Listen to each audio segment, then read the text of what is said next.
Manhattan prosecutors say that Shatina Howell approached tenants pretending to be a helpful property manager, offering to collect their rent by hand during the pandemic as a convenience. But prosecutors say she had an ulterior motive: theft. Well, it was going on for a long time, and I was one of the people that was caught up in there. Jean Maynard reflecting on what she says was several months of suspicious behavior by her building's former property manager, identified by Manhattan prosecutors as 42-year-old Shatina Howell. I was accused of not paying 3 months of rent. Prosecutors say between 2019 and 2022, during the coronavirus pandemic, Howell, in her capacity as a property management company employee, allegedly stole more than $56,000 from some 60 tenants in several buildings across Harlem.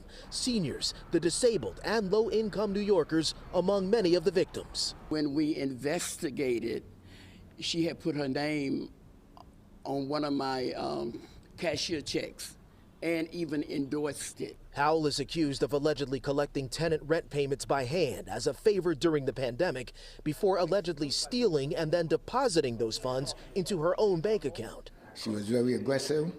I'm not going to stand for this. I'm not going to stand for that. She was talking like she was a gangster. And as it turned out, she really was one.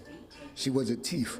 Tenant complaints led to an investigation followed by Howell's firing and ultimately her indictment this week. It is just fundamental to our duty. Manhattan DA Alvin Bragg says this case was tailor-made for the long-term investigative work of his office's Housing and Tenant Protection Unit.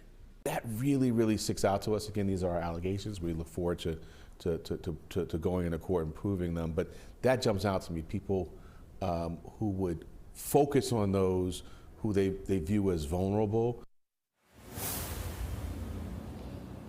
Howell is now charged with 2 counts of third-degree larceny and 1 count of first-degree scheming to defraud. If convicted, she faces up to 15 years behind bars. We put up the telephone number and the email to the Manhattan DA's Housing and Tenant Protection Unit. You can find that on pix11.com.